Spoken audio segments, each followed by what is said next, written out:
नमस्कार साथियों, आप सभी का स्वागत है एक बार फिर से आपके अपने परिवार बीटा मैथ्स एकेडमी की इस ई लर्निंग प्लेटफॉर्म पे।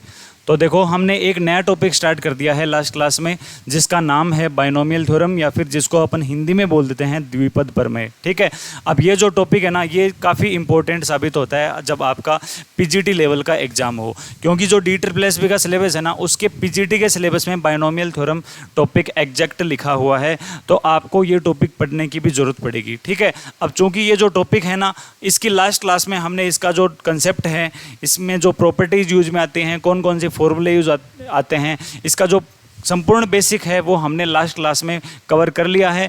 तो आज की इस क्लास में अपन स्टार्ट करेंगे जो SR सैनी वाली बुक है, इसमें जितने भी MCQ क्वेश्चन दिए गए हैं आपकी अच्छे से प्रैक्टिस के लिए, वो हम क्वेश्चन इस क्लास में कवर करने वाले हैं। ठीक है, तो हम पहले क्वेश्चन से स्टार्ट करेंगे। पहले जैसे देखो, इसमें कुछ एग्जाम्पल हैं, हम उन एग्जाम्पल को भी कवर करेंगे। फिर इसमें MCQ कुछ क्वेश्चन कुछ आगे भी दिए गए हैं, वो सारे के सारे क्वेश्चन, मतलब बाइनोमियल थ्योरम में जितने भी क्वेश्चन दिए गए हैं सभी क्वेश्चन हम इस सीरीज़ के अंतर्गत सोल्व करने वाले हैं। चाहे उसमें आपकी 8 या 10 जितने भी क्लासेस हों, उन सभी में अपन ये टॉपिक कवर करते चलेंगे। ठीक है, तो देखो, टाइम का इश्यू नहीं है, कोई भी टाइम चाहे आपका कितना भी लग जाए, अगर आप एक बार बाइनोमियल थ्योरम को यहाँ से पढ़ लोगे, जितनी भी मैं क्लासेस आपको कवर कराऊंगा उन सभी में आपने बेसिक्स के साथ साथ यदि सारे MCQ क्लासेस अटेंड कर ली, तो बाइनोमियल थ्योरम की मैं ये गारंटी लेता हूँ आपसे कि बाइनोमियल थ्योरम के लिए आपको अलग से कोई भी बुक या फिर कोई भी वीडियो अलग से जाके आपको अटेंड करने की ज़रूरत नहीं है। ठीक है, क्योंकि आप यदि किसी टॉपिक के लगभग 100-150 क्वेश्चन सोल्व कर लेते हो, अब बाइनोमियल थ्योरम की ही बात करें तो इसमें क्वेश्चन है लगभग 130-135 के लमसम क्वेश्चन है। ठीक है, यदि ये सारे के सारे क्वेश्चन आप बेसिक्स के साथ में अच्छे से सोल्व कर लेते हो खुद से, तो देखो आप सभी को ये पता है कि इतने क्वेश्चन सोल्व करने के बाद में आपको कहीं अलग से और कुछ इस टॉपिक के बारे में पढ़ने की ज़रूरत नहीं है। ठीक है, तो देखो, ज़्यादा टाइम अपन ख़राब नहीं करेंगे। जो क्वेश्चन है आपका क्वेश्चन नंबर स्टार्ट करेंगे अपन। क्वेश्चन नंबर 1 में क्या गिवन है, देखो, यदि R क्या है, R ग्रेटर देन 1 और N ग्रेटर देन 2 तथा 1 + x की पावर 2n के प्रसार में 3Rवें तथा R+2वें पदों का गुणांक बराबर हो, तो ये रिलेशन बताना है कि कौन सा सही होगा। ठीक है, आपके पास एक बाइनोमियल एक्सप्रेशन है, कौन सा, 1 + x की पावर 2n, जिसमें कुछ रेस्ट्रिक्शन दिए हैं, जिनमें R तो क्या होना चाहिए, 1 से बड़ा होना चाहिए, N क्या होना चाहिए, 2 से बड़ा होना चाहिए, और इसके प्रसार में देखो इसने दिया है कि 3Rवां, मतलब 3Rवां पद से मतलब है, जैसे हम लिखते थे ना जनरल टर्म में T3R, इसका मतलब ये है कि 3Rवां पद और R+2वां पद, और R+2वां पद का मतलब क्या हुआ, TR+2, और इन दोनों के जो कोफिशिएंट बनेंगे वो आपस में क्या होंगे, इक्वल होंगे, ये हमें गिवन है। तो इनमें से रिलेशन बताना है कि कौन सा सही होगा। अब चूंकि हमें ये फॉर्मूला पता है, देखो स्टार्टिंग के सेशंस में हम क्या करेंगे, जो बेसिक्स में मैंने आपको फॉर्मूले बताए थे ना, उनको मैं अच्छे से आपको रिवाइज करते चलूँगा ताकि वो फॉर्मूले आपको आसानी से याद हो जाएँ। तो मैंने लिखा था TR+1, जनरल फॉर्मूला ये लिखा था ना, जनरल टर्म निकालने का, मैंने लिखा था TR+1 = NCR x की पावर n - r और a की पावर r, ये फॉर्मूला मैंने लिखा था। ठीक है, ये x की पावर n - r है, ठीक है, और a की पावर r है। तो ये फॉर्मूला अब T3R के लिए भी अप्लाई करेंगे, और यही फॉर्मूला हम TR+2 के लिए भी अप्लाई करेंगे, और वहाँ से जो कोफिशिएंट निकलेंगे ना, उन सभी कोफिशिएंट को दोनों को हम क्या कर देंगे, इक्वल प्रूव करके हम N और R में रिलेशन आसानी से निकाल सकते हैं।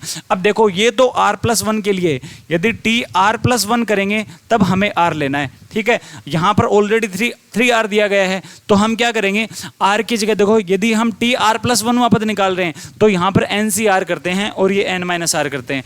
यदि हम 3Rवां निकालेंगे तो आगे क्या करेंगे अपन, 3R-1 करेंगे, मतलब एक कम करना पड़ेगा हमें।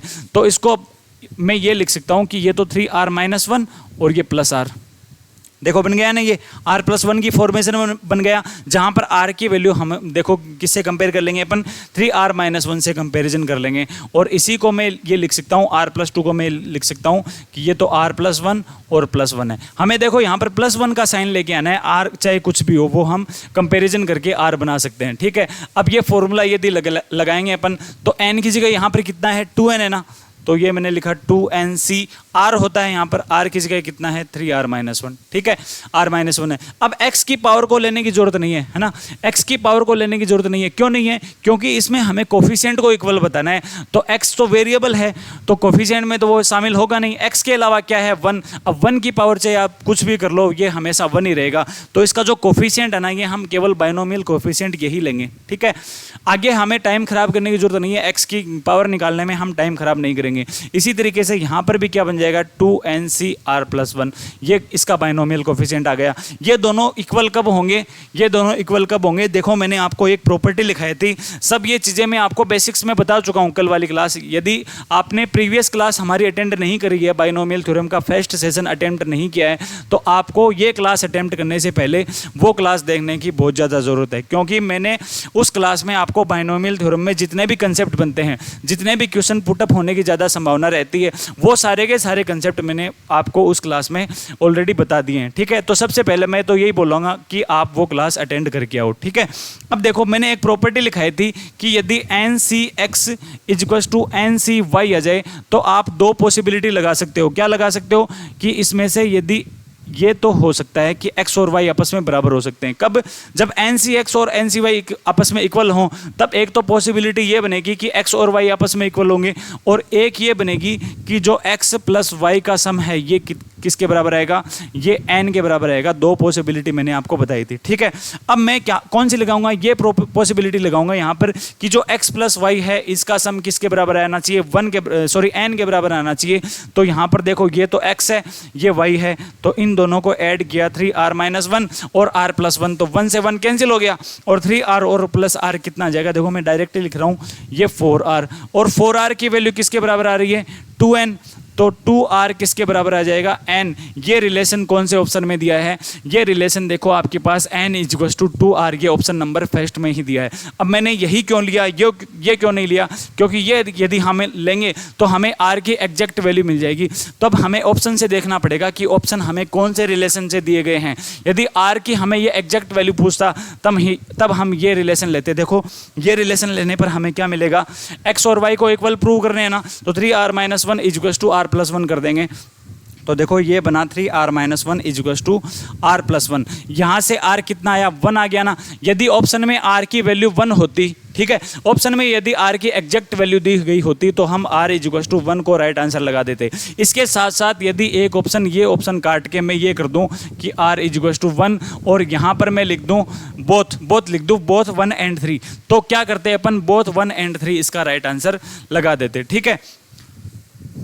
नेक्स्ट क्वेश्चन देखो, यदि 1 - x + x² की power n plus a0 + a1x + a2x² plus a2n x की पावर 2n, मतलब ये सीरीज चल रही है। ये इसने क्या किया है? इसका एक्सप्रेशन लिखा है इसने, ठीक है, ये इसका एक्सप्रेशन लिखा है। तो आपको a0, a2, a4 और ये a2n तक का जो वैल्यू आएंगी इनका सम निकाल के बताना है। अब ज़रूरी थोड़ी है कि ये क्वेश्चन जो है हम n के लिए ही सोल्व करेंगे। यदि आप प्रीवियस क्लासेस हमारी देख चुके हो, लगातार हमसे जुड़े हुए हो, तो आपको ये तो पता होना चाहिए कि जब भी n के लिए कोई जनरल फॉर्मूला दिया गया होता है तो उस फॉर्मूले को हम n के लिए तो सोल्व नहीं करते। n की वैल्यू हम कुछ ना कुछ अज्यूम करके उस क्वेश्चन को बना लेते हैं अपने हिसाब से, ठीक है। फिर ये जो भी पूछेगा ना वो हम ऑप्शन से निकाल देंगे, ठीक है। तो देखो हम जरूरी थोड़ी है कि हम इसका बाइनोमियल एक्सप्रेशन करेंगे फिर यहाँ से इन टर्म्स को निकालेंगे। हमें एग्जाम में क्वेश्चन को सोल्व करना है जल्दी से जल्दी, है ना। तो ये जरूरी नहीं है कि हम कौन सी टेक्निकल लगा रहे हैं, इंपॉर्टेंट ये है कि हमारा क्वेश्चन राइट आ रहा है कि नहीं आ रहा है, ठीक है, ये ज़्यादा इंपॉर्टेंट है। तो देखो n की वैल्यू क्या कर देंगे अपन? n की वैल्यू यदि यहाँ से 1 मान लें, क्या कर लें? n की वैल्यू 1 मान लें, तो ये क्या बनेगा? 1 - x + x² की पावर 1 = n की वैल्यू 1 मान रहे हैं तो यहाँ पर भी n की वैल्यू 1 मानेंगे। तो n की वैल्यू 1 पहले आप यहाँ पर पुट करके देखो। यहाँ पर यदि पुट करोगे तो आपको ये पता लग जाएगा कि इस एक्सप्रेशन में आपको कहाँ तक जाना है, ठीक है। n की वैल्यू मैंने यहाँ पर पुट करी तो देखो ये बना a2x2, ठीक है, a2x² बना। इसका मतलब ये जो हम एक्सप्रेशन ओपन करेंगे तब हमें a2x² वाले पद तक ही जाना है। जहाँ पर भी a2x² पद आ जाएगा उससे आगे हम नहीं चलेंगे। तो देखो ये a2x² पद यहाँ पर आ रहा है, मतलब इससे आगे हम नहीं जाने वाले। यहाँ तक तो हमें जाना ही पड़ेगा क्योंकि हम n की वैल्यू 1 अज्यूम कर रहे हैं। तो देखो ये बनेगा 1 - x plus x square, power 1 है ना इसकी, तो 1 मैंने लिखा नहीं, इज इक्वल टू आ जाएगा a0 plus a1 x plus ये देखो a2 x की पावर 2 आ गया। तो हम आगे नहीं चलेंगे क्योंकि लास्ट वाला पद देखो यही बन रहा है। अब देखो हमें जो वैल्यू निकालनी है ये भी हम लिख लेते हैं साथ में ही। n की वैल्यू 1 ले रहे हैं ना, तो n की वैल्यू 1 लेकर यहाँ पर देखो हमें कहाँ तक जाना पड़ेगा, a2n तक जाना पड़ेगा, मतलब हमें a2 तक जाना पड़ेगा। तो देखो a2 सिर्फ यहाँ तक ही आ रहा है, इसका मतलब जो हमें वैल्यू निकालनी है ना वो हमें a0 प्लस a2 की वैल्यू फाइंड आउट करनी है। ठीक है, हमें पता लग गया, हमने ये क्वेश्चन बना लिया, हमने जो निकालना है, हमें जो क्वेश्चन जो हमें पूछ रहा है वो हमें पता लग गया कि हमें क्या पूछ रहा है। ठीक है, अब देखो हम इनका कंपैरिजन कर सकते हैं क्या। देखो कांस्टेंट वैल्यू 1 है और यहाँ पर कांस्टेंट क्या है, a0, तो जो a0 या फिर a0 है ये तो क्या बन जाएगा 1। यहाँ पर x का कोफिशिएंट a1 है ना, और यहाँ पर x का कोफिशिएंट कितना है -1, तो a1 कितना बन गया -1। यहाँ पर x स्क्वायर का कोफिशिएंट कितना a2 और यहाँ पर x स्क्वायर का कोफिशिएंट कितना +1। तो देखो हमारे पास a0 a1 a2 की वैल्यूज आ गई हैं। तो क्या आप a0 प्लस a2 निकाल पाओगे क्या, ये हम आसानी से निकाल लेंगे। a0 प्लस a2 कितना आ जाएगा, ये वैल्यू तो 2 के बराबर आ रही है। तो देखो हमें जिस ऑप्शन में n की वैल्यू 1 पुट करने पर हमें 2 आंसर मिलेगा, वही हमारा क्या हो जाएगा, राइट आंसर हो जाएगा। ये तरीका होता है देखो बाई ऑप्शन से क्वेश्चंस को सोल्व करने का। ठीक है, पहले ऑप्शन में ट्राई करते हैं अपन, n की वैल्यू 1 पुट करते हैं, तो देखो 3 + 1 4 और 4/2, मतलब ये हमें कितना दिया, 2 आंसर दे दिया ना, तो हम इसको टिक लगा देंगे, कोई भी दिक्कत नहीं है। ये ऑप्शन पहला क्या हो जाएगा, इसका राइट आंसर बन जाएगा। क्या ऑप्शन नंबर सेकंड भी चेक करके देखें क्या कि इसमें 2 दे रहा है क्या, तो देखो ये 3 - 1 2/2, ये 1 दिया, तो मतलब ये नहीं होगा। ठीक है, इसने हमें क्या दिया 1 - 3 माइनस का 2 -2/2, इसने हमें -1 दिया, तो ये भी नहीं होगा। ये देखो 3 की पावर 1 मतलब 3 + 1/2, ये हमें क्या देगा, ये हमें देखो क्या देगा, ये 2 नहीं देगा, 3 + 1/2 करेंगे तो यहाँ से ये हमें 7/2 देगा। तो हमें ऑप्शन नंबर 2 ही केवल 2 आंसर दे, सॉरी ऑप्शन नंबर फर्स्ट ही हमें केवल 2 आंसर दे रहा है, तो वही क्या होगा, हमारा राइट आंसर होगा। ठीक है, आगे चलते हैं। देखो क्वेश्चन नंबर 3 पर 1 + x की पावर 50 के प्रसार में x की विषम घातों के गुणांकों का आपको योग निकाल के बताना है। ये आपके पास बाइनोमियल एक्सप्रेशन है, कितना 1 + x की पावर 50। ठीक है, इसमें आपको करना क्या है, x की विषम घातों मतलब x की ओड पावर्स का आपको जो कोफिशिएंट बनेंगे, इस एक्सप्रेशन में जितने भी x की ओड पावर्स आएंगे, उन x की ओड पावर्स का जो कोफिशिएंट आएंगे, उन सभी कोफिशिएंट का आपको सम निकाल के बताना है। तो क्या आप ये एक्सप्रेशन ओपन कर सकते हो क्या, ये एक्सप्रेशन अपन ओपन कर लेंगे। देखिए कैसे करेंगे, 50c0 1 की पावर 50 और x की पावर 0 है ना, x की पावर 0 को हम कुछ भी नहीं लिख सकते, प्लस 50c1 x की पावर 1 प्लस 50c2 x की पावर 2, और ऐसे करके ये कहाँ तक जाएगा 50 और x की पावर 50। देखो ये एक्सप्रेशन बन गया। ठीक है, अब हमें करना क्या है, x की विषम घातों के गुणांकों का आपको सम निकाल के बताना है। तो यहां से देखो 0 क्या विषम है क्या, नहीं है। यहां पर देखो x की पावर 1 आ रही है, मतलब एक तो हमें ये लेना है, इसका कोफिशिएंट कितना लेना है हमें 50c1। यहां से देखो आगे चलेंगे, जब x की पावर 3 का कोफिशिएंट बनेगा तो वो क्या बनेगा 50c3 बनेगा ना, हमें वो लेना पड़ेगा। 50 वाला नहीं लेना क्योंकि ये इवन पावर है, हमें केवल ओड पावर वाला लेना है। तो ओड पावर क्या बनेगी, यहाँ से देखो 50c49 और x की पावर 49, मतलब ये हमें लेने हैं। मतलब हमें जो पूछा है, इसने ये वैल्यू पूछी है कि जो 50c1 plus 50c3 plus 50c5 और ऐसे करके हमें जाना है कहाँ तक 50c49 तक जाना है, और इन सभी का हमें सम निकाल के बताना है। अब मैं x की पावर तो लेऊंगा नहीं क्योंकि x तो वेरिएबल है, और ये हमें इस पूछा है, इसने हमें केवल कोफिशिएंट का हमें सम पूछा है। तो हमें ये वैल्यू निकाल के बतानी है कि इसका आंसर कितना आएगा। देखो कल वाली ही क्लास में मैंने आपको एक फॉर्मूला लिखाया था, जब लास्ट में हम फॉर्मूले की चर्चा कर रहे थे, मैंने आपको 2 तरीके से फॉर्मूले बताए थे। पहले 5 मैंने फॉर्मूले बताए थे आपको डिफरेंशिएशन के, कि यदि हम बाइनोमियल एक्सप्रेशन के अवकलन करके हम 5 फॉर्मूले निकाल सकते हैं। वो फॉर्मूले मैंने आपको अच्छे से याद करवाए थे क्लास में ही, ठीक है। यदि वो क्लास में आप फॉर्मूले मतलब 10 से 15 मिनट की वो फॉर्मूले यदि देख लोगे तो 10 से 15 मिनट में आपको क्लास में ही फॉर्मूले सारे के सारे याद हो जाएंगे। डिफरेंशियल के 5 फॉर्मूले मैंने बताए थे और आपके इंटीग्रेशन के भी मैंने आपको वहां पर 5 फॉर्मूले बताए थे। यदि 10 से 15 मिनट में आपको ये 10 फॉर्मूले याद हो जाते हैं तो मतलब इसमें दिक्कत क्या है, ठीक है। तो देखो मैंने एक फॉर्मूला आपको ये लिखाया था कि जो 2 की power n-1 is equal to होता है nc1 plus nc3 plus nc5, और ऐसे करके यदि हम सभी नंबर्स ओड नंबर्स लें तो ये ओड नंबर्स का जो सम है ये कितना आएगा, 2 की पावर n-1 आएगा।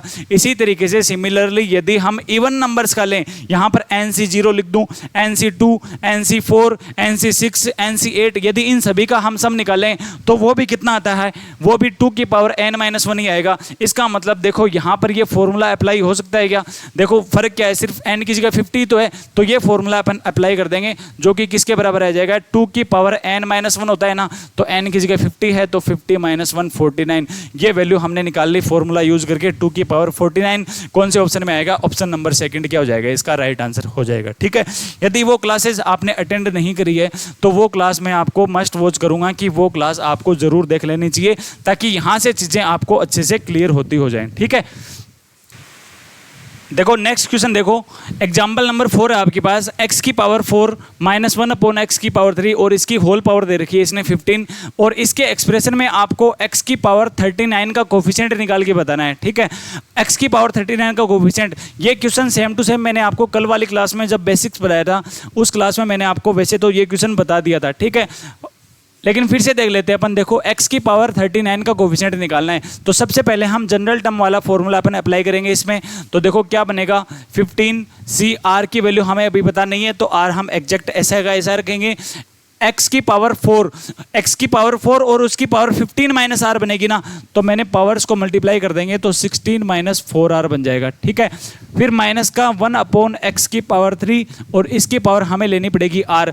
अब हम केवल x की पावर को ही कंपैरिजन करेंगे क्योंकि हमें x की पावर कितनी लेनी है, हमें x की पावर 39 बनानी है, और यहाँ से x की पावर कितनी बनेगी, यहाँ से x की पावर आपके पास कितनी बन जाएगी, देखो 16 - 4r तो ये, और माइनस की ये 3r ऊपर चली जाएगी तो x की पावर 16 - 7r, और ये किसके बराबर आ जाएगा, ये 39 के बराबर आ जाएगा क्योंकि मैंने x की पावर्स को आपस में क्या कर दिया, कंपेरिजन कर दिया। तो r की वैल्यू यहाँ से कितनी बनेगी, देखो r की वैल्यू कितनी बन जाएगी, r की वैल्यू 3 बन जाएगी। इसका मतलब r की वैल्यू जब इसमें 3 पुट करोगे ना तो आपके पास x की पावर 39 वाला स्टेप आ जाएगा, और जहां से आप कोफिशिएंट निकाल सकते हो आसानी से, तो ये बनेगा 15c3। x की पावर तो आपको देखने की जरूरत है नहीं क्योंकि x की पावर्स तो क्या बनेगी, 39 ही बनने वाली है, लेकिन माइनस का साइन देख लेते हैं अपन क्योंकि -1 की पावर देखो क्या बन रही है, -1 की पावर 3 बन रही है ना, तो ये माइनस का साइन यहाँ पर लगा देंगे और -15c3 को आप सोल्व कर सकते हो जो कि कितना बनेगा, आंसर नंबर 4, मतलब 4 ऑप्शन इसमें क्या हो जाएगा, राइट आंसर हो जाएगा, ठीक है। आगे चलते हैं, देखो एग्जाम्पल नंबर 5 भी कुछ ऐसा ही है। आपके पास ये बायनोमियल एक्सप्रेशन है तो इसमें आपको x से इंडिपेंडेंट जो पद है वो निकाल के बताना है। x से इंडिपेंडेंट का मतलब है ये है कि वह पद जिसमें x की पावर्स ना आए। इसका मतलब क्या हुआ कि हमें x की पावर 0 वाला पद निकाल के बताना है। x से स्वतंत्र का मतलब यही हुआ ना कि वह पद जिसमें x की वैल्यूज नहीं आनी चाहिए। x की वैल्यूज नहीं आएगी इसका मतलब कहीं ना कहीं वहां पर x की पावर क्या बन रही है, 0 बन रही है। तो आपको x की पावर 0 के लिए ये बायनोमियल एक्सप्रेशन का बायनोमियल कोफिशिएंट आपको निकाल के बताना है। तो देखो मैं वही फॉर्मूला अप्लाई करूंगा 10CR, सिर्फ हमें x की पावर ही लेनी है, ठीक है। सोल्व करने का देखो मैं इजी तरीका बता रहा हूं आपको, हमें सिर्फ x की पावर को ही लेना है एक बार के लिए। तो x की पावर यहां से कितनी है, 1/2 है ना x की पावर, तो x की पावर देखो यहां से तो मैंने ली 1/2, 1/3 को एक बार हम नहीं लेंगे, ठीक है। इसकी पावर कितनी है 10, फॉर्मूला में क्या होता है 10 - r होता है ना, फॉर्मूला होता है अपने पास 10CR, यहाँ पर x की पावर 1/2 की पावर 10 - r, और ये जो सेकंड पद है इसमें देखो x की पावर यही है 1/x² है, यही लेंगे अपन 3/2 को एक बार के लिए नहीं लेंगे। और इसकी होल पावर कितनी बनानी पड़ेगी हमें, r ये बनानी पड़ेगी, ठीक है। अब देखो x की पावर को लेते हैं, यहाँ से कितनी बन रही है, x की पावर यहाँ से तो देखो ये बन रही है 10 - r/2, और यहाँ से x की पावर 1/2r है ना, ये हम ऊपर ले जाएंगे तो ये -2r बन जाएगी। और इसको हमें कंपैरिजन करना है x की पावर 0 के साथ में। तो x की पावर देखो यहाँ से कितनी बन रही है, ये तो बन रही है 10 - r/2 -2r, यहाँ से x की पावर 0 है तो कंपैरिजन कर लिया मैंने। अब देखो ये 2r इधर भेज देंगे तो ये इक्वल में आ जाएगा। जब हम क्रॉस मल्टीप्लाई करेंगे तो देखो क्या बनेगा हमारे पास, 4r = 10 - r। तो r की वैल्यू यहाँ से कितनी मिल गई आपको, r की वैल्यू 2 मिल गई। अब देखो यहाँ से जब x की पावर, जब r की वैल्यू जब हम 2 पुट करेंगे तो हमें x की पावर 0 ही मिलने वाली है। अब हमें कोफिशिएंट निकालना है, और जब कोफिशिएंट निकालेंगे जब हम x की पावर को इग्नोर कर देंगे, क्योंकि हमें ऑलरेडी पता ही है कि r की वैल्यू जब हम 2 पुट करेंगे तो हमें x की पावर 0 ही मिलने वाली है, तो हम उसमें टाइम वेस्ट नहीं करेंगे। अब हम सिर्फ कॉन्स्टेंट वैल्यू को ही यहाँ से लेंगे। कॉन्स्टेंट वैल्यू एक तो है हमारे पास tan c2, क्योंकि r हमने निकाल लिया 2, ठीक है।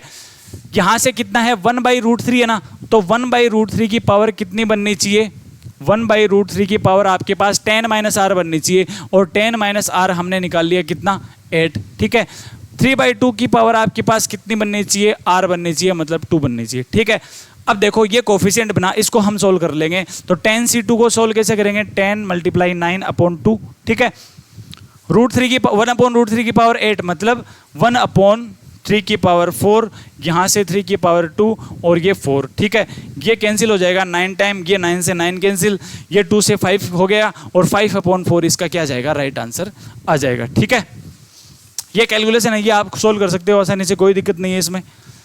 अब देखो ये जो है एग्जाम्पल नंबर 6, इसमें देखो ये एक बड़ी सी वैल्यू हमारे पास गिवन है बाइनोमियल एक्सप्रेशन में, और इसकी पावर इसने दे रखी है 10, और 10 पावर के लिए हमें इसके प्रसार में देखो वही चीज़ फाइंड आउट करनी है, x से स्वतंत्र पद निकालना है। इसका मतलब हमें x की पावर कितनी लेनी पड़ेगी, x की पावर हमें 0 लेनी है, ठीक है।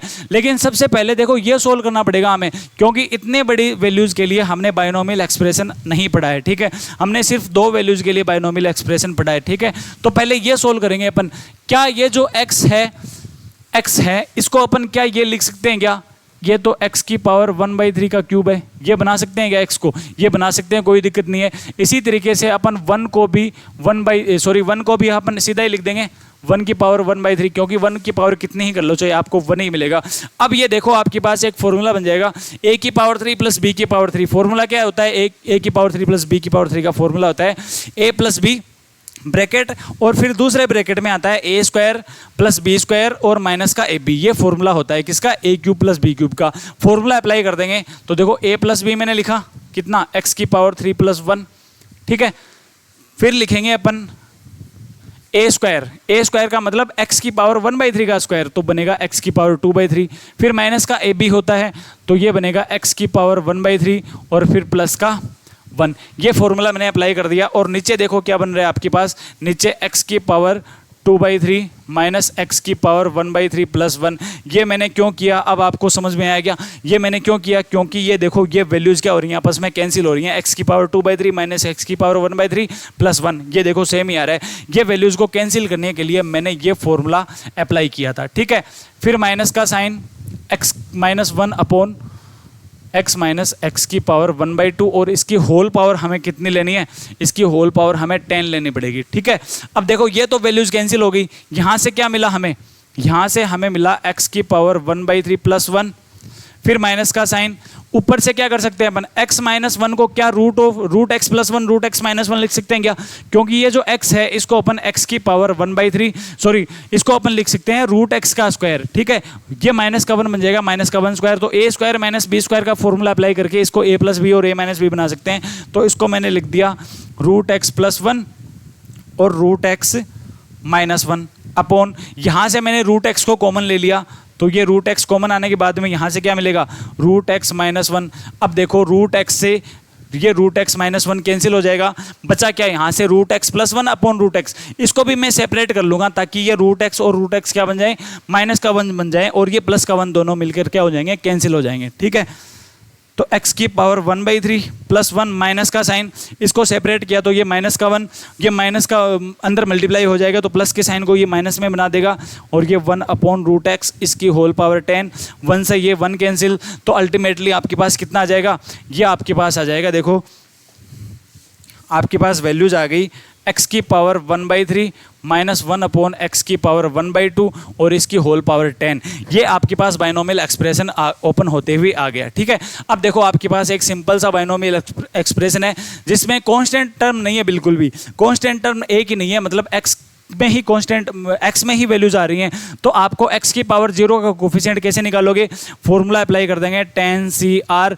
यहाँ से एक्स की पावर कितनी बनेगी, एक्स की पावर यहाँ से 10 - R/3 बनी ना। देखो ये चीज़ें अब आपको मतलब हैबिचुअल हो जाने चाहिए आप। ठीक है, tan CR एक्स की पावर 10 - R तो करते ही हैं और ये पावर 3 नीचे आ जाएगी। ठीक है, यहाँ से -1 अपॉन एक्स की पावर 1/2 है ना, इसकी पावर लगाते हैं अपन R। ठीक है, तो देखो x की पावर ही लेनी है हमें और उसको x की पावर 0 से कंपैरिजन करना पड़ेगा। तो ये 10 - R/3, तो मैंने लिखा सीधा ही 10 - R/3 और यहां से x की पावर कितनी, माइनस की R/2 ना। देखो x की पावर ये कितनी बन जाएगी, नीचे तो है प्लस की R/2, जब ऊपर भेजेंगे तो ये क्या बन जाएगी, माइनस की R/2 और ये इक्वल 0 करेंगे। इक्वल 0 करने के बाद में माइनस का R/2 उधर भेज देंगे तो ये आ जाएगा बराबर R/2। क्रॉस मल्टीप्लाई कर देंगे तो 20 - 2R = 3R। R की वैल्यू यहां से कितनी आ जाएगी, 4। R की वैल्यू 4 आ जाएगी। तो R की वैल्यू 4 आने के बाद में देखो यहाँ पर पुट कर देंगे तो tan C4 इसका क्या आ जाएगा, आंसर आ जाएगा tan C4। कौन से ऑप्शन में आ रहा है, ऑप्शन नंबर 2 में आ रहा है कितना, tan C4। अब चूंकि कांस्टेंट वैल्यू कुछ है नहीं तो यहाँ से कोई आपको मतलब इसका कोफिशिएंट नहीं मिलेगा, केवल x में ही आ रहा है और x में अपन शामिल नहीं करेंगे क्योंकि ये तो वेरिएबल लेना है हमें। ठीक है,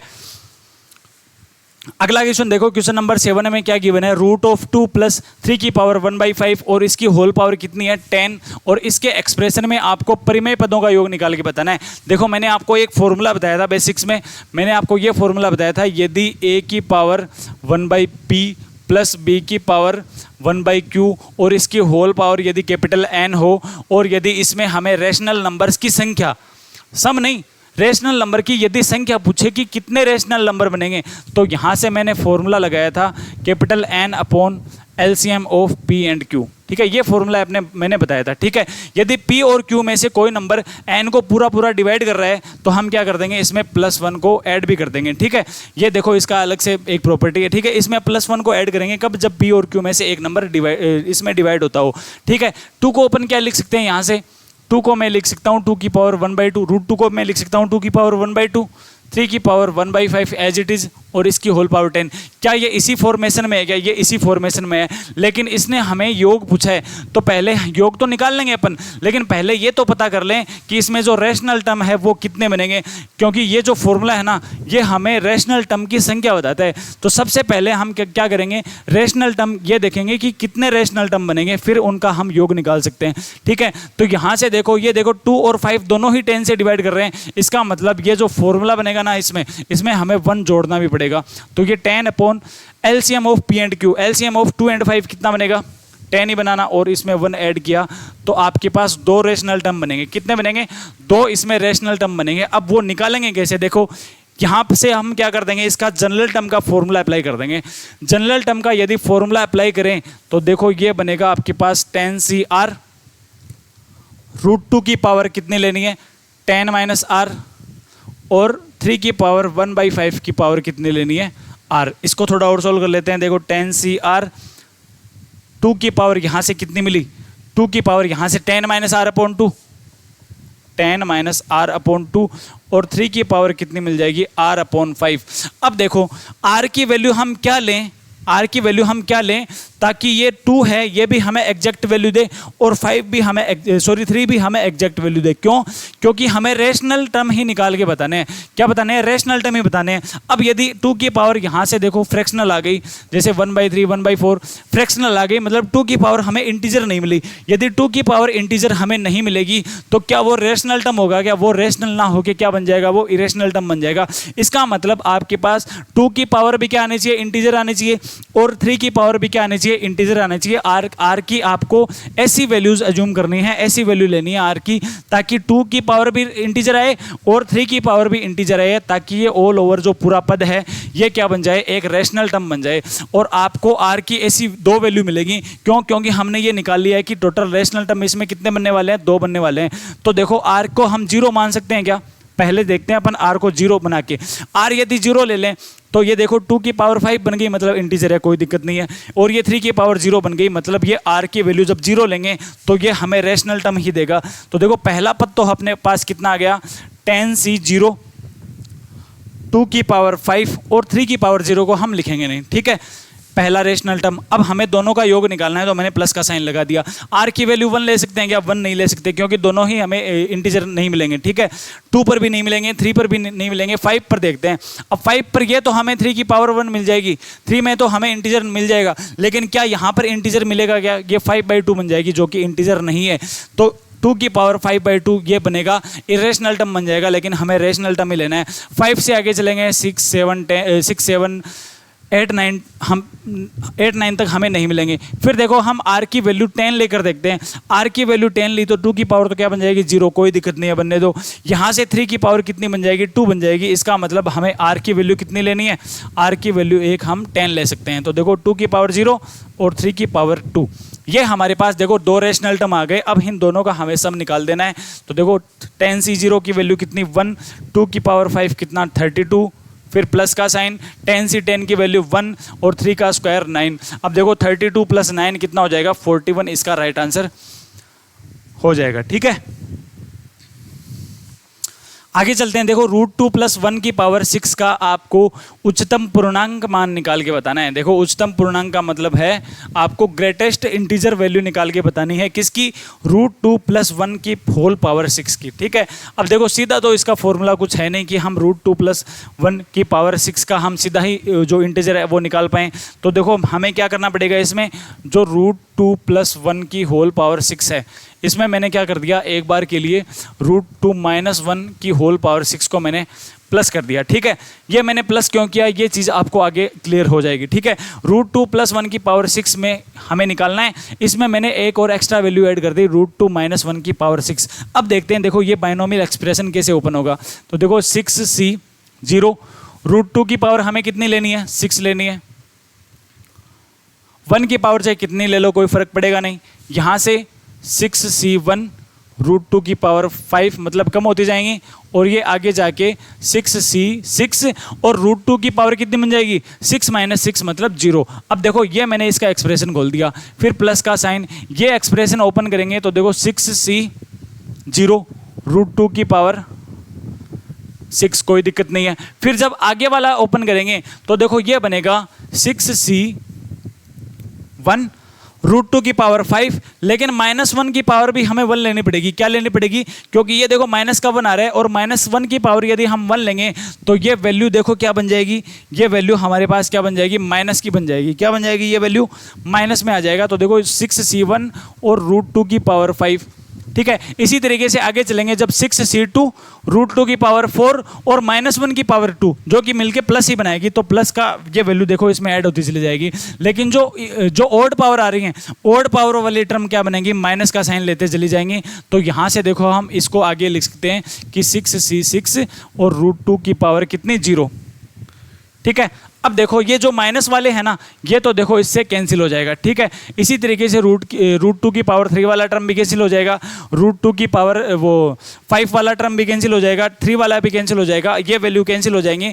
तो आपके पास 6c0 √2 की पावर 6, और ये देखो जुड़ के क्या बनेगा, देखो ये ऐसा बन जाएगा 6c0 √2 की पावर 6 प्लस 6c2, 1 वाला कैंसिल हो गया ना, तो आगे 6c2 √2 की पावर 4 ये बचा, फिर c3 वाला कैंसिल हो जाएगा, तो 6c4 √2 की पावर 2। इसी तरीके से लास्ट में आपके पास 6c6 ये बनेगा, और दोनों वैल्यू दो बार आ जाएंगे। तो मैंने 2 को क्या कर लिया, कॉमन ले लिया यहाँ से। अब देखो ये ओपन करेंगे अपन, 6c0 की वैल्यू कितनी, 1, √2 की पावर 6 की वैल्यू कितनी, 8, प्लस का साइन, 6c2 की वैल्यू देखो निकाल लेंगे अपन, 6 × 5/2, और ये 4 प्लस ये क्या बना, अब 6c4 और 6c2 दोनों बराबर ही तो है ना। क्यों, क्योंकि हम ये फॉर्मूला अप्लाई कर सकते हैं कि जो NCR है ये NC(n-r) के ही बराबर होता है। ये फॉर्मूला यदि यहाँ पर अप्लाई कर देंगे तो ये 6c2 के ही बराबर आएगा 6c4 की वैल्यू। तो ये हम लिख देंगे 6 × 5/2, ठीक है। √2 का स्क्वायर मतलब 2 प्लस 6c6 की वैल्यू कितनी आ जाएगी, 1 आ जाएगी। ठीक है, ये वैल्यूज आपको पता होने चाहिए। आगे चलते हैं, देखो यहाँ से 2 बाहर, ये देखो कॉमन आ जाएगा। यहाँ से कितना मिला आपको 60 ना, तो 8 प्लस 60 प्लस यहाँ से आपको कितना मिल जाएगा 30 प्लस 1। इन दोनों को सभी को ऐड करेंगे तो ये देखो ब्रैकेट में 98 और प्लस का 1 99 और 99 और मल्टीप्लाई करेंगे 2 तो 198 आ जाएगा। ठीक है, अब ये 198 आया क्या है, 198 आपके पास इस पूरे की वैल्यू आई है, लेकिन ये तो हमें निकालना ही नहीं था, हमें तो सिर्फ √2 प्लस 1 की होल पावर 6 की वैल्यू निकालनी थी। तो क्या अपन ये लिख सकते हैं क्या कि जो √2 प्लस 1 की होल पावर 16 की वैल्यू 198 माइनस जो हमने प्लस किया था ना, वो हम फिर से इसमें से माइनस कर देंगे। अब इसका फ़ायदा क्या हुआ, देखो इसका फ़ायदा ये हुआ कि जो √2 माइनस 1 की होल पावर 6 है ना, ये वैल्यू हम अंदाज लगा पाएंगे कि ये वैल्यू कितनी बनेगी। अब देखो √2 की वैल्यू 1.414 होती है, फिर इसमें से यदि 1 माइनस करेंगे तो ये वैल्यू देखो 0.414 और इसकी भी पावर कितनी है 6। तो यह क्या आप सोच सकते हो क्या कि पॉइंट ये 1 से छोटी वैल्यू है और 1 से छोटी वैल्यू की यदि हम पावर 6 करेंगे तो ये 1 से तो बड़ी नहीं जाएगी। ठीक है, ये 1 और 0 के बीच में ही रहेगी। ठीक है, ये 1 से यदि बड़ी नहीं जाएगी तो हमें इंटीजर ही वैल्यू निकालनी है, इसका जो है ये हमें मैक्सिमम इंटीजर ही निकालना है।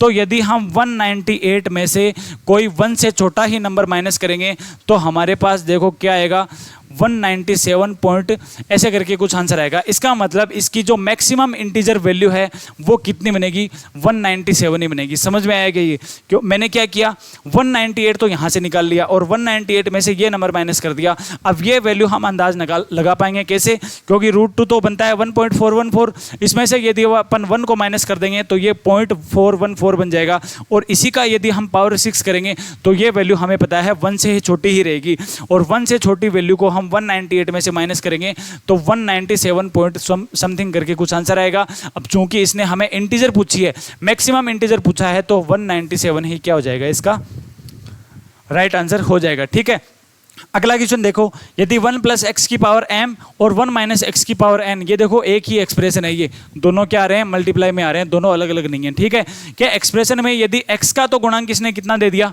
3 और एक्स स्क्वायर का गुणांक किसने कितना दे दिया माइनस का 6, तो आपको m की वैल्यू निकाल के बतानी है। पहले ये जो एक्सप्रेशन है ना, ये हम ओपन करके देख देते हैं। देखो हमें सिर्फ x और एक्स स्क्वायर का कोफिशिएंट ही लेना है, तो हम इस पूरे एक्सप्रेशन को आगे तक सोल्व नहीं करेंगे, हम सिर्फ एक्स स्क्वायर के स्टेप तक ही सोल्व करेंगे, क्योंकि आगे हमें जाना ही नहीं है, हमें सिर्फ x और एक्स स्क्वायर के कोफिशिएंट ही लेने हैं।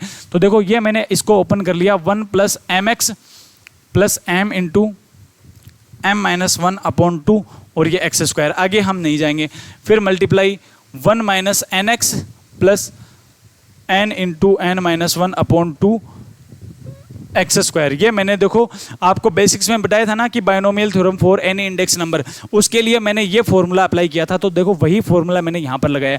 अब देखो हमें इन दोनों को मल्टीप्लाई करना है, पूरी स्टेप को मल्टीप्लाई करने से कोई फायदा नहीं है, हमें सिर्फ वही स्टेप लेने हैं जहाँ पर आपको एक तो x मिले और एक मिले क्या एक्स स्क्वायर, ताकि हम उनके कोफिशिएंट का आपस में कंपेरिजन कर सके। तो पहले x वाला देखते हैं। देखो x को यदि 1 से हम 1 को मल्टीप्लाई करेंगे तो 1 ही मिलेगा, ये लेने से कोई फायदा नहीं है। ठीक है, यदि इस 1 को हम माइनस के n x से करेंगे तो ये देखो x मिल गया ना, तो देखो एक तो x का कोफिशिएंट कितना आ जाएगा माइनस का n, फिर 1 को हम इससे करेंगे तो एक्स स्क्वायर मिला, इसको एक बार छोड़ देंगे। फिर mx की बारी आई, तो mx को यदि 1 से करेंगे तो देखो ये प्लस का m हमें मिल जाएगा कोफिशिएंट।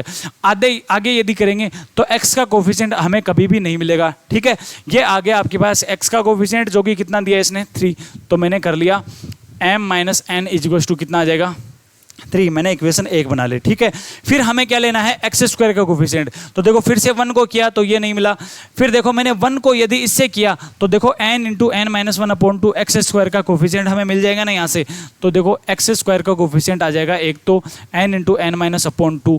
फिर देखो मैं mx को यहाँ से किया तो नहीं मिलेगा, फिर mx को इससे करेंगे तो हमें x की पावर 3 मिल जाएगी, लेकिन देखो यहाँ से मिल रहा है mx को यदि माइनस के nx से मल्टीप्लाई करेंगे तो माइनस का mn क्या मिल जाएगा, एक्स स्क्वायर का कोफिशिएंट मिल गया।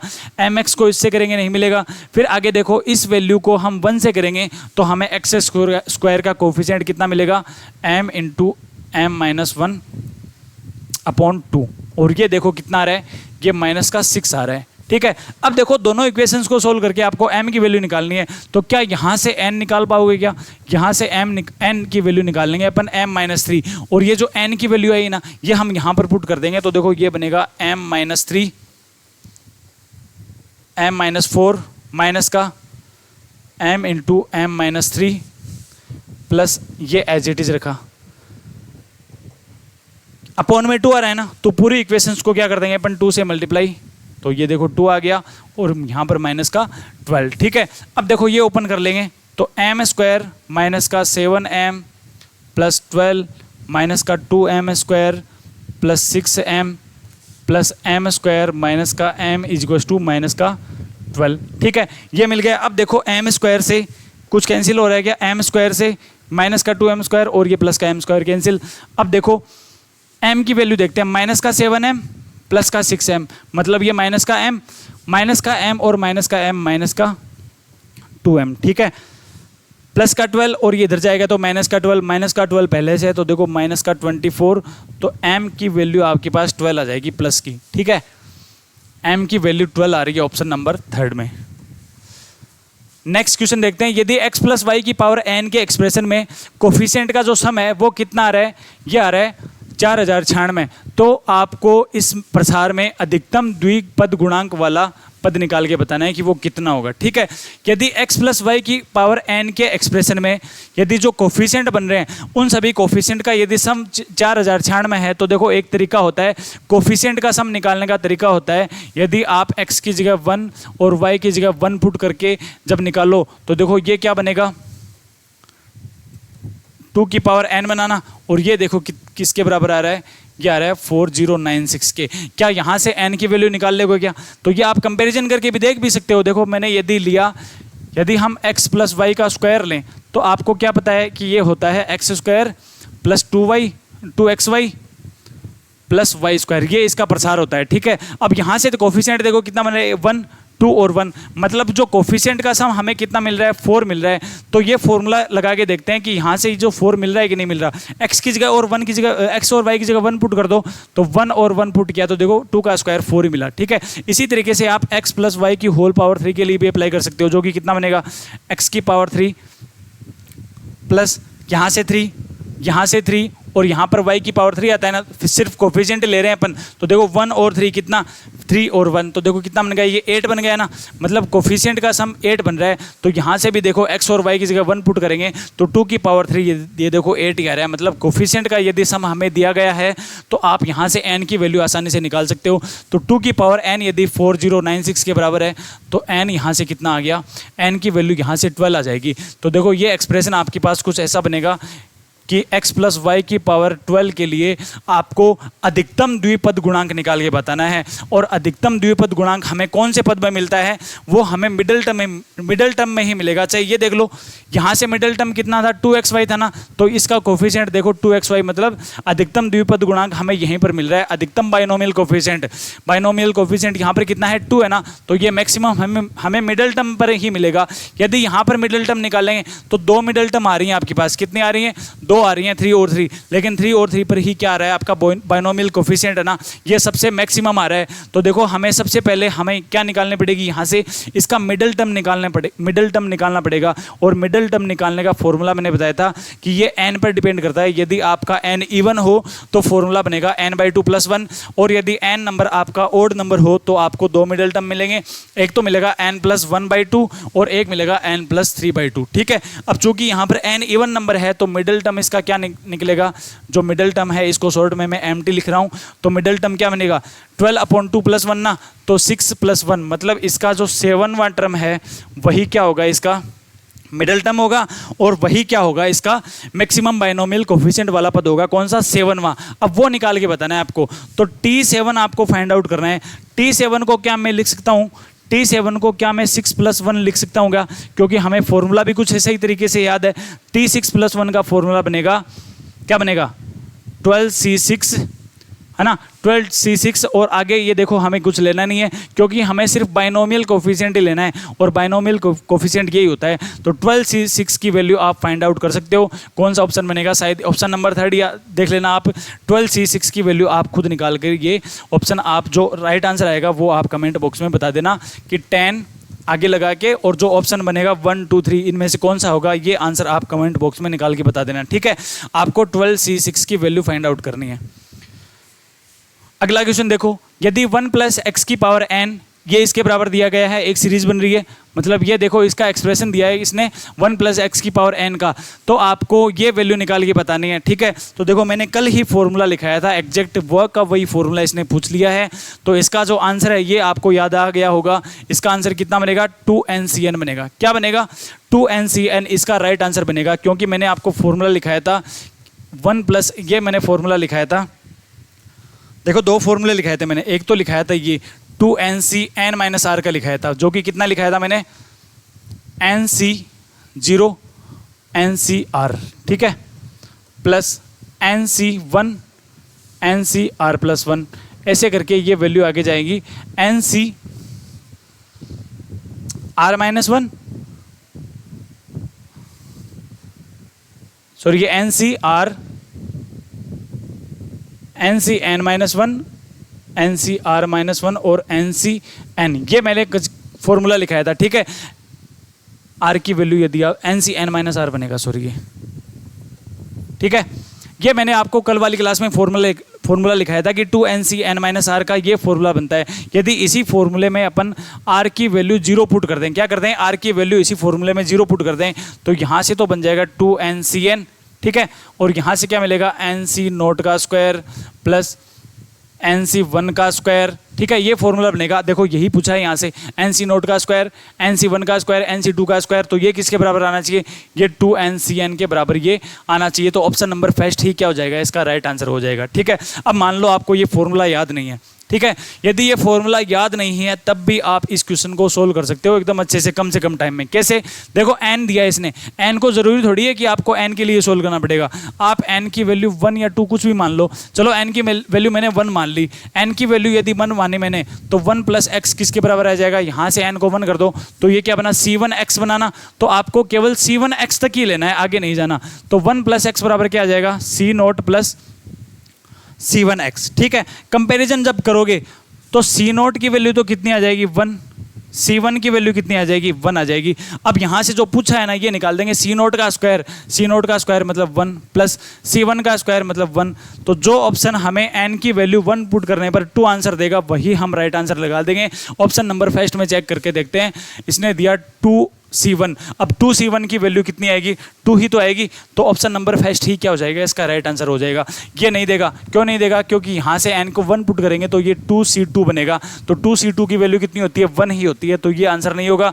यहाँ से देखते हैं 2NCN+2 दिया है, तो ये वैल्यू 2C और 3 और 2C3, ये तो पॉसिबल ही नहीं है, 2C3 ये पॉसिबल ही नहीं है। इसका मतलब ऑप्शन नंबर फर्स्ट इसका राइट आंसर हो जाएगा। देखो मैंने आपको अच्छे से ये डिस्क्राइब कर दिया, एक तो मैंने आपको फॉर्मूले से कर दिया कि फॉर्मूला यदि आपको याद है तो आप इसका सीधा राइट आंसर 2NCN लगा सकते हो, क्योंकि सीधा ये फॉर्मूला ही मैंने आपको लिखाया है। यदि आपको फॉर्मूला नहीं याद है फिर भी आप इस क्वेश्चन को n की वैल्यू 1 अज्यूम करके आंसर आसानी से निकाल सकते हो। अब ये देखो, ये भी एक फॉर्मूला ही है, 1 + x की पावर n है, और इसको इसने एक्सप्रेशन करके ये सीरीज ओपन कर दी है। ठीक है, आप क्या करो, इसमें n की वैल्यू 1 मान लो, चलो ठीक है, n की वैल्यू यदि 1 मानेंगे, n की वैल्यू 1 मानने पर वही बना 1 + x बराबर आ जाएगा C0 + C1x। ठीक है, C0 की वैल्यू 1 और C1 की वैल्यू 1। ठीक है, जो आपको निकालना है वो निकाल देंगे। n की वैल्यू यहाँ पर 1 पुट करेंगे तो देखो आपको कहाँ तक जाना है, 2C1 तक ही जाना है। तो 2C1 देखो यहाँ तक ही जाना है आपको,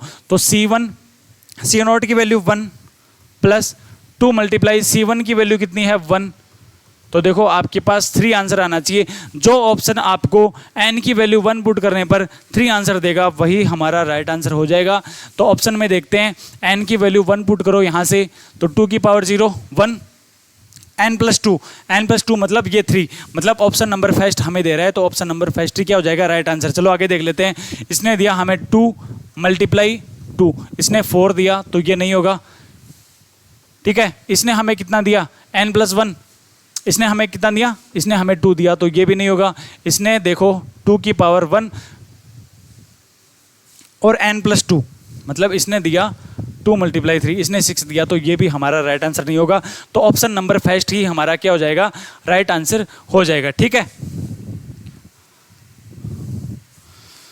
अगला क्वेश्चन देखो, यदि 1 + x की पावर n के प्रसार में, देखो ये फॉर्मूला है, तो आपको वही तरीका काम में लेना है। n की जगह 1 पुट कर दो, तो C1 तो आप C0 तो आपके पास 1 आ गया, C1 आपके पास 1 आ जाएगा। तो यहाँ से देखो जो वैल्यू निकालनी है ना, n की वैल्यू यहाँ पर पुट करके देख लो आपको कहाँ तक जाना है। n को यहाँ पर पुट किया तो 3C1 तक जाना है, आपको कहाँ तक जाना है, 3C1 तक, तो और 3C1 तक यहाँ तक ही जाना है। तो C0 हमने कितना निकाला, 1 + 3 × C1 भी हमने कितना निकाला, 1 ही निकाला ना। तो ये देखो 4, मतलब n की वैल्यू 1 पुट करने पर जो ऑप्शन हमें 4 देगा वही हमारा राइट आंसर हो जाएगा। तो n की वैल्यू 1 पुट करो, तो इसने 2 दिया, नहीं होगा। यहाँ से देखो n को 1 पुट कर रहे हैं, तो 2 + कितना 1 ना, तो इसने 3 दिया, मतलब ये भी नहीं होगा। 2 + 3 अच्छा, इसमें देखो 2 × n की वैल्यू 1 पुट करी, तो 2 × 2, मतलब इसने ऑप्शन नंबर 3 में हमें 4 मिल रहा है, तो वही हमारा क्या हो जाएगा, राइट आंसर हो जाएगा। लास्ट क्वेश्चन देखते हैं। देखो आज की क्लास का ये मैंने सीधा ही फॉर्मूला लिखाया, आपको मैंने सीधा ही फॉर्मूला ये लिखाया था, और ये जो वैल्यू है ये किसके बराबर आती है, ये आती है 2 की पावर n+1 -1 / n+1, मतलब ऑप्शन नंबर 2 क्या हो जाएगा, इसका राइट आंसर हो जाएगा। चाहो तो आप n की वैल्यू 1 पुट करके ये क्वेश्चन सोल्व कर सकते हो आसानी से, यदि आपको फॉर्मूला याद नहीं है। ठीक है, लेकिन मैं तो आपको यही बोलूंगा कि आपको कम से कम फॉर्मूले तो याद होने चाहिए, ताकि इनसे अलग भी हटके भी अगर क्वेश्चन आ जाए तो भी आप फॉर्मूले की हेल्प से वो क्वेश्चन अच्छे से एग्जाम में अटेम्प्ट कर सकते हो। ठीक है, तो आज की क्लास में अपन इतना ही पढ़ेंगे, आगे वाले क्वेश्चंस भी आप सोल्व करके देख लेना। यदि आपको वीडियोस हमारे अच्छे लग रहे हैं, यदि बायनोमियल थ्योरम का जो मैंने आपको ये कंसेप्ट बताया है, यदि ये कंसेप्ट आपको पसंद आया, तो आप जो है वो वीडियो को लाइक करते रहिए, और जो हमारा चैनल है वो सब्सक्राइब कर लीजिए, और अपने दोस्तों से भी अपने चैनल को सब्सक्राइब करवाते रहिए, ताकि हमें भी आपकी तरफ से अच्छा आउटपुट मिलता रहे, और हम भी आपके लिए नई नई इनोवेशन तरीके से क्लासेज लगाते रहें। ठीक है, मिलते हैं नेक्स्ट क्लास में, तब तक के लिए धन्यवाद।